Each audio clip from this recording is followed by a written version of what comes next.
My company's a 48, the average person is a 20, Justin Bieber's 100. Of course, I'm talking about the primary leaderboard for social media influence, Klout. I knew this company really was going to matter and make an impact when I saw people start printing it on their business cards. And our next speaker is the VP of Product for Klout. Let's welcome to the stage Chris Makarsky.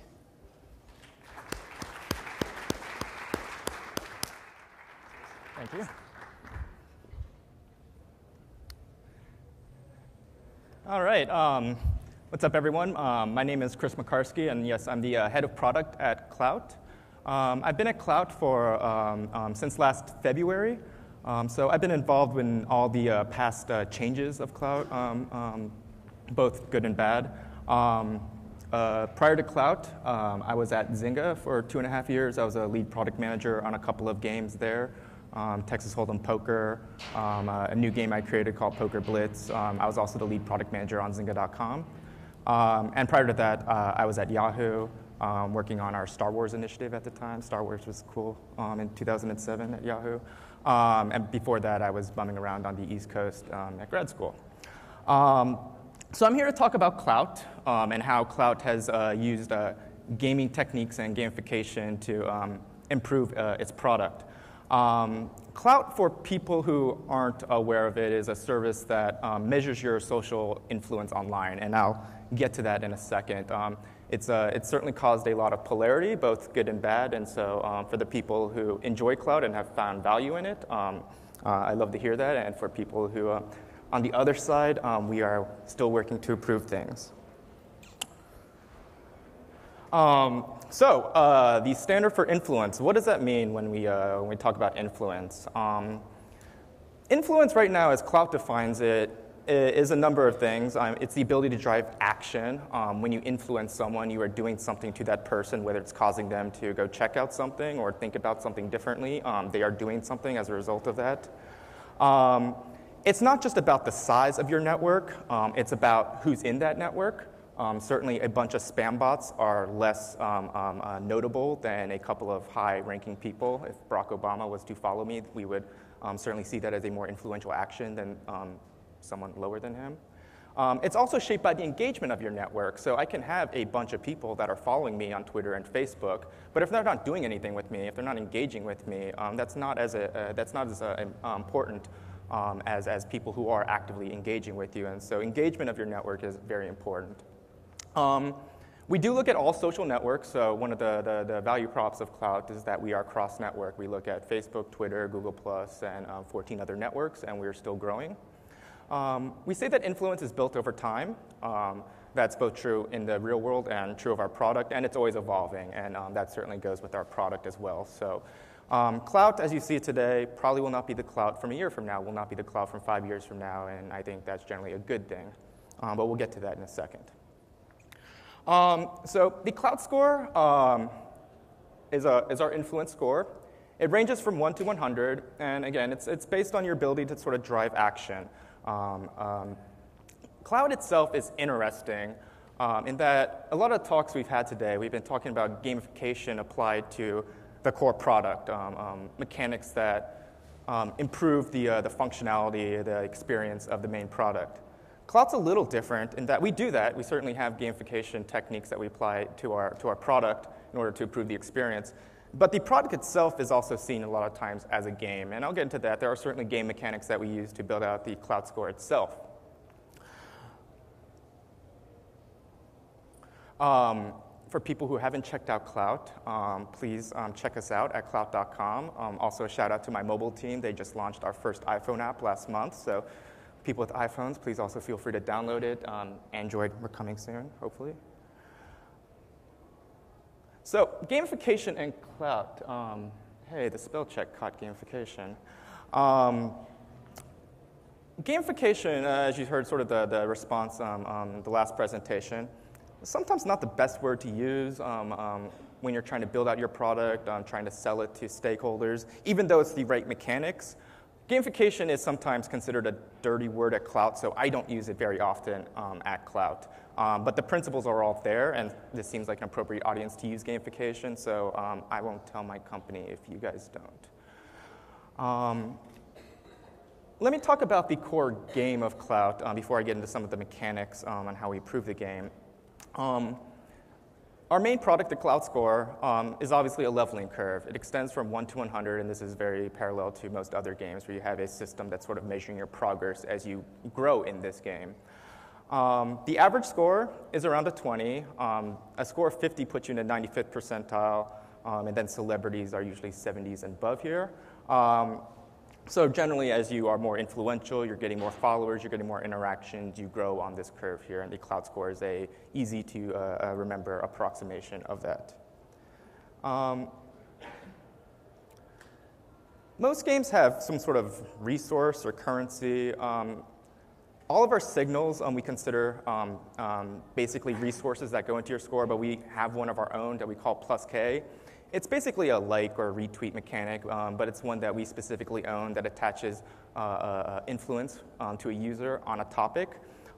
Just like any other resource, it doesn't directly go to your score, doesn't go directly towards your progress meter, but the indirect actions from that can improve your score. And so as you get PlusKs from your friends and whatnot, your score can indirectly go up as we look at who was influenced by that, on what topics they give it, are they actually influential on this topic, but it's not a direct one-to-one addition to your score.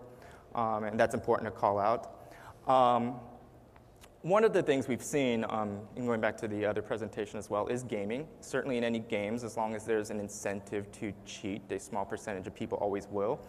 We've seen in our PlusK this new phenomenon called clout bombing, where users will find people they somewhat disagree with and pick a topic that they think falsely represents that person and give them PlusKs on that topic over and over and over and over again.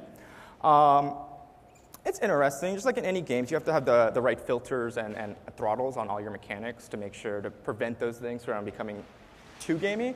It's an interesting phenomenon that I personally actually don't have too much issues with. As long as we have the right filters and throttles in place, you can always sort of fall back on the fact that, I mean, this person did influence them enough to give them this PlusK on something.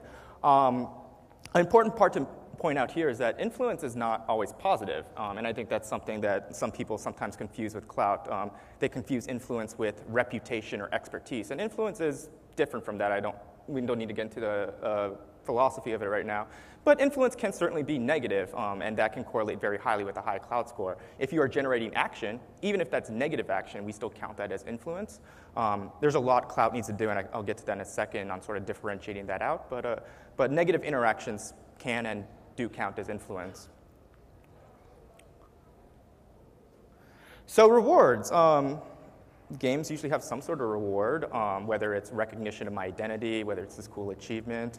Klout has a number of rewards to some degrees. The Klout Score itself, a lot of people consider a reward recognition. They put it on their resumes and stuff like that. Just to be clear, I don't recommend anyone put their Klout Score on their resume.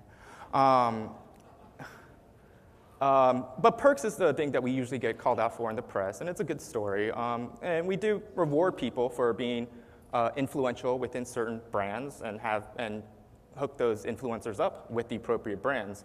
One thing we did recently was connect top car influencers, top automobile influencers with Chevy Volts. They got to drive Chevy Volts for 3 days, charge-free from Chevy. We actually had one user who directly went out and purchased a Volt and shared with all their friends as a direct result of this campaign. And so that's some of the promise that Klout can bring both to consumers and businesses, is that, yes, we will connect you with the right people, they will spread your message, and everyone wins. Other rewards that we've been toying with, we've recently announced a deal with Cathay Pacific, where if you guys are flying out from SFO, if you load up your Klout Score on your Klout iPhone app and have a Klout Score above 40, you can get into their first-class lounge for free without even flying with them. They're looking to get buzz out of that. And so there's a number of mechanics that we're sort of unlocking for users. As long as you have reached a certain level within our game, you're unlocking cooler and cooler things. So that's the game of Klout, where we have the leveling curve, we have sort of a resource, we have rewards for reaching certain milestones. On top of the layer Klout, we also have various gaming mechanics, things like quests, achievements, and stuff like that. So in addition to our core game, we also have mechanics that sort of direct people, that give you different things to do. You can compare these, I guess, to maybe side quests in a game or something like that. So if you're tired with improving your Klout Score, we have other mechanics that sort of point out what you should do next. There's a lot that Klout does. I'm very proud of where we've sort of taken things. But there's, of course, a lot more that Klout needs to do and is currently doing. And there's a lot of gamification mechanics that we still want to apply in order to continue improving Klout. And so I'm going to go over a couple of those today. So the first thing that we're really working hard on improving here at Klout is just explaining the rules of a game. So I've said sometimes that, Klout is a game. We have a top-level goal, which is that you want to be a better influencer. And as we've reviewed, we have a leveling curve, which sort of meters your progress. We have rewards for getting certain milestones. We have a resource. But what we haven't done well is explain the rules of the game. And this is true for all games. You have to have some sort of rules, some sort of really easy tutorial to explain why this is important, why I should care about this. And Klout's done very well with sort of attracting the social media audience who sort of naturally gets this. But as we try to expand, grow, and reach more and more mainstream audiences, we do need to do a better job explaining what the rules of the game are. When you get a like, it's doing this to your score. When you're doing nothing over this amount of time, this is how it's negatively impacting your score. So one of the big things that Klout is going to be hopefully rolling out over the next couple of months is way, way, way more improved analytics and sort of descriptors of how your score is changing and why that's either good or bad for you. One of the principles of games is that users should feel great at every stage of the game. Whether you're a new user, whether you're level 80, you should feel great, and the game should level up with you.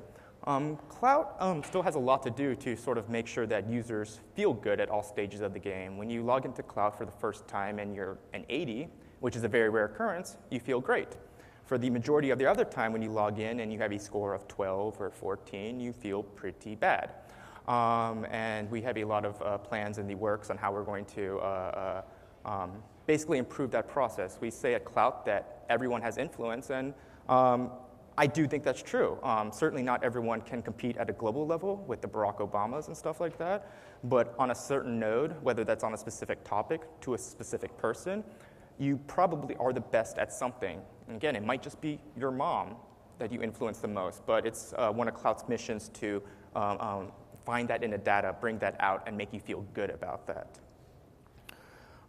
Sort of playing off of that, one of the things that we need to do more of is introduce more leaderboards. Right now, the Klout Score is a global ranking of 0 to 100, and we have a couple of leaderboards, but for the most part, again, most people aren't going to reach a 100 score. That's just not in the cards for them.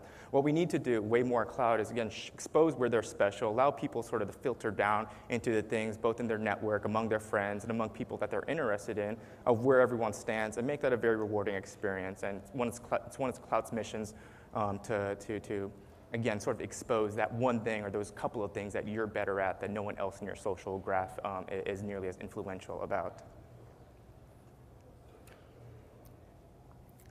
And this isn't necessarily a gaming mechanic. I mean, every company should follow this, but we do need to engage our community more. We have sort of a street team that we sort of look out to. We certainly do outreach and social channels to some of our more active community members.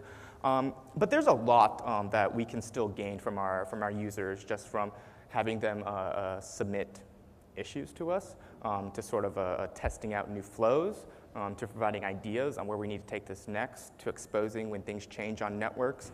And we're planning to build those mechanics and the right rewards for our sort of core base in order to enable that. So a couple of things we've done recently is introduce this community called the Klout Squad. They get special badges on Klout.com that sort of gets at the recognition. We're starting to roll out special functionality so that they feel like they've earned something. Engaging our community is a big one. And finally, and unfortunately I didn't build a slide for this, we just need to continually improve and explain those changes. Klout's been moving very fast, and that's been good for us for the most part, but sometimes we're moving a little too fast in this area, and we haven't taken enough time to slow down and explain why we've made these changes. And going back to the game rules, if you're constantly changing the rules of the game, you're eventually going to lose all your players, and so that's something that we don't want to do at Klout. And so anytime we make changes, and like I opened up with, we're always going to have to make changes. This is a constantly evolving field, and so I don't want to have the same model that 5 years down the road as we currently do. But we need to explain that better, and that's certainly something we've learned over the past couple of months, and we're definitely applying to our product now. So that's my basic presentation. I wanted to leave a little bit of time for questions. We've been in the news recently, so I'm hoping that some people have some interesting things on the top of their head. Questions? Oh.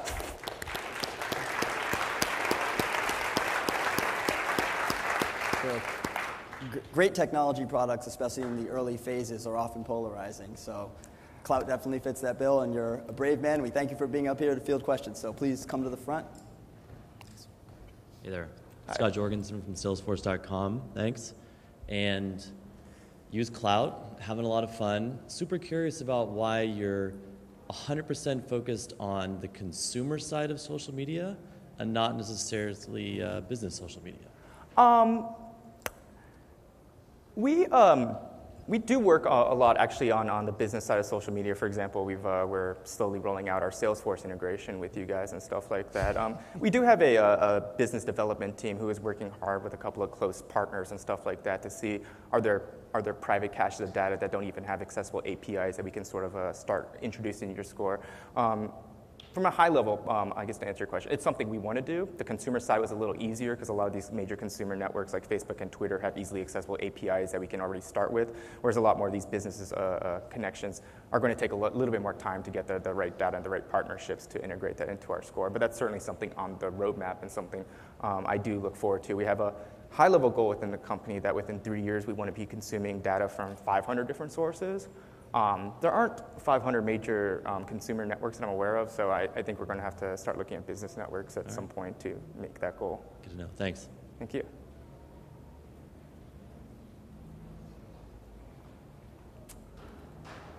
No other questions? Sweet. Klout's not as polarizing as I thought it was. All right. All right. Well, cool. Thanks again, guys. guys. Cool. Thanks, man. Appreciate it.